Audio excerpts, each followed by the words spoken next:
Welcome to Powered by Ancestry. I'm your guide and host, Kwesi Kunadu. Our topic today will be love, or what I refer to as Odo.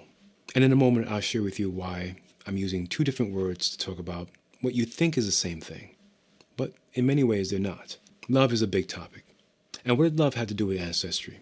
Well, in many ways, almost everything. You see, this thing called love, it is an idea, a practice, and a feeling. And so I want to distinguish the two for us. You see, love as an idea is a concept like family or togetherness. And as a concept or idea, love is often used, abused, and misused.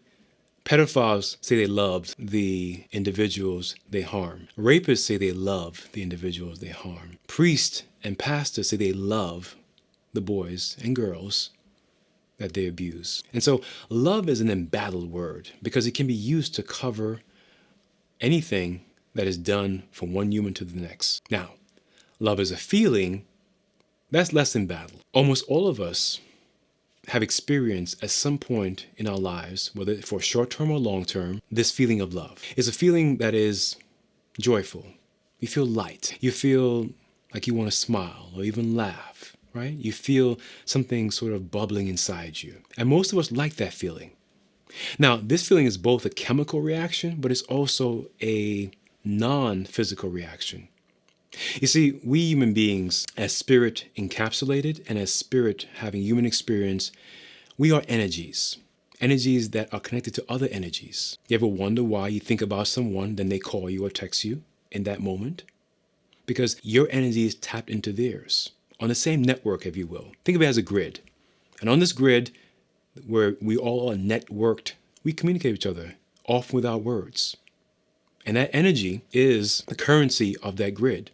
And that grid or network is what connects us together as human beings and allows us to share these moments that are not simply requiring us to be in the same space. Love is the same as a feeling.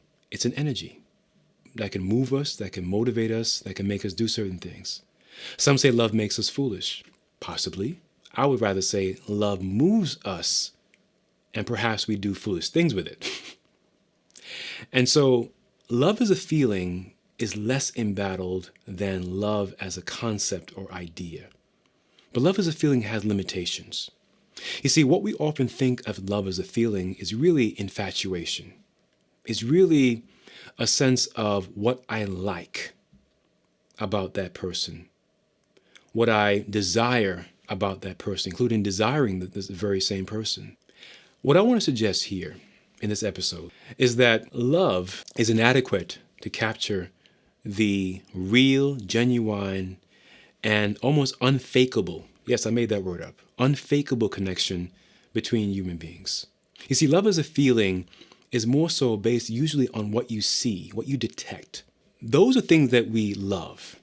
Now you might say, well, how do I know this? Well, I have experiences. I've been married twice, and I've loved both women. But here's what I discovered. In one of those relationships, I was loved by the other person, but what she loved was what I could do for her and her family. She didn't love who I was. And I want to make this distinction absolutely clear, because this is how I counsel and advise my daughters, who are 12 and 14, but they're growing. And they will marry and have a family and have children. But before they do any of those things, they have to appreciate and understand the distinction between being loved for who you are, who you really are, than what you can do for someone. Yes, you hear the songs, the R&B songs and the rap songs about what a man can do for me, what a woman can do for me. And these are supposed to be acts of love. But again, those are betrayed versions of love because they're not love at all. When someone says they love you, but the evidence comes from what they get from you, what you can do for them, then it's not love. They're in love with the idea of you, but not the real you. I'll say it again. Just make sure that you heard what I said. When someone shows, because often they won't say it, but if someone demonstrates by being in a relationship with them over months or years that they love you, but they're often unconcerned with things that you're passionate about and care about. That's a warning sign. Let's say you're a musician and the person who loves you doesn't go to your shows, doesn't enjoy your practices, In fact, or rather close the door when you're in the studio or in your creative space. That's a sign they don't love you. They may love what you do for them through your artistry, but they don't love you. Or let's say that you are a professor and the person is not involved in your academic life, doesn't go to your conferences, your workshops, doesn't go to your talks, have never been to your classroom or having a desire for those things. If you are a scholar, doesn't participate in your research trips or your scholarship, then they don't really love you. They love the idea of you. They love the idea and the fact of what you can provide for them. I'm not saying they don't care about you, but they don't love you as for who you really are. And that's why I said the term or the concept of love is too embattled. The idea of love is too embattled. It's too slippery. It's not firm. It's too ethereal. It's not grounded. And the feeling of love is too limited. Because the feeling of love is like liking. And I gave my daughter this example. I said love, real love, is like a straight line, constant. And then you get like, which is like a what? A wave that crests and bends. And I said you can love someone and dislike them. And that's completely normal and natural. Someone can love me and dislike that I may snore. By the way, I don't snore. Someone can love me and dislike that I don't do the dishes. Someone can love me and dislike that I hadn't cleaned up after myself. So that wave of dislike is natural and normal, but the love has to be constant. Whenever the opposite happens, where love becomes what? Conditional and situational, that's not real love. That's love as feeling and emotion. In other words, whenever love becomes that wave, right? That crests and ebbs and flow, that's love as feeling. That's the same as liking. That's not loving who you are. When someone loves for who you are, and purely for who you are, regardless of your status, your occupation, your wealth or lack thereof, your abilities or lack thereof, it's a straight line. And that love has everything to do with ancestry. You see, when you get into a relationship with someone, which is the context for this love, you are moving in two directions for two purposes, simply and plainly. Either you're just hooking up for the time being until something better or something greater comes around, or you're in it for a committed relationship that will morph into a marriage or something of that sort. There's really only two general paths to go. And so in these two pathways, you find on the one hand, love as a concept, love as feeling, but you can also have it in the other hand when it comes to a committed relationship. And I want to sit on that committed side for a moment. Before you get there, it's important to discern, does this person that I'm with, does this person that I want to have a committed relationship with, I want to have a marriage with, do they want to go on the journey to know who I am so they can love who I am? That's what, in my view, a courtship or a process of getting to know someone should be about. It is, does this person love me for who I am? To me, that's the essential question that Ancestry pokes us to ask. Because once that person is in a committed relationship and that relationship leads to a marriage, guess what now? Your family is now bound and tied to their family, which means their ancestry. And if you did not or were not loved for who you were, then the possibilities for reconciling ancestral challenges and issues, for working things out and unburdening the children that may come out of that marriage, come out of that union, decreases exponentially and rapidly. The fighting, the arguing, conflicts become more present. And it's not because all relationships are bound to have conflict. Indeed, we need some conflict, just to clarify who we really are. But what I'm suggesting is that if someone loves you for who you are, again, without status, title, wealth, etc., then that person is going to be a constant. Meaning you two will figure it out. You two will work it out.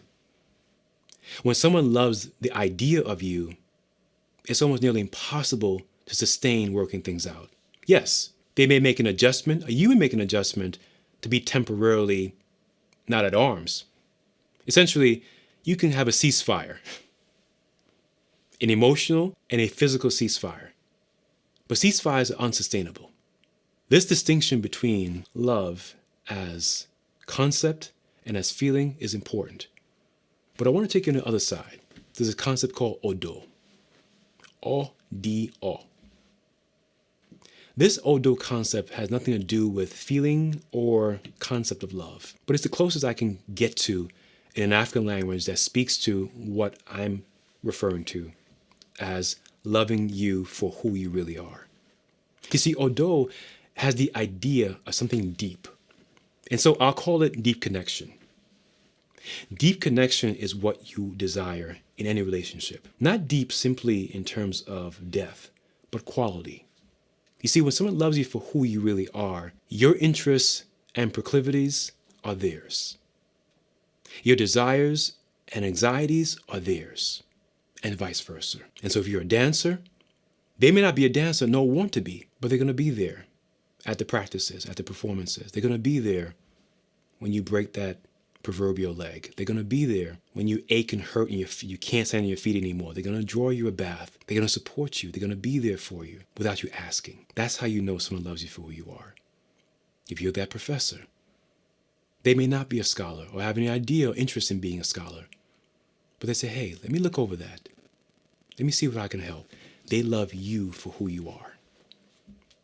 When the opposite happens, when the next person doesn't participate or engage or share any desire or interest on their own, they love you for the idea of you, for what you can do for them, not for who you are.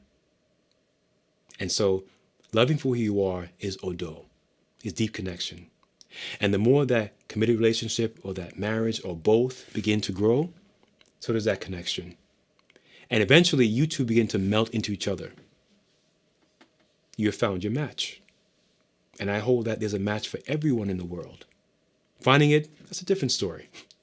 But there's a match for everyone in the world. But that matchmaking has to be rooted in odo, deep connection. Not in love as a feeling or love as a concept. Because I was sure that anyone watching this would agree, we all want someone to love us for who we really are. And that requires two things. Knowing yourself as to who you are, so you can know or advertise that to the person who is seeking you. And secondly, being loved for who you are. I'll say it again. A prerequisite for being loved, for having odo, is knowing who you are, truly and really. And then having that person recognize and embracing and loving who you are. And of course, vice versa. And in that process, that's real love. That's odo. I'm Kwesi Kunadu. I've been your host and guide for this episode of Powered by Ancestry. Comments, questions, drop them in the comment section. Ideas for other episodes, drop them in the comment section. Thank you for joining us for this Powered by Ancestry. I'll see you another time. Stay well.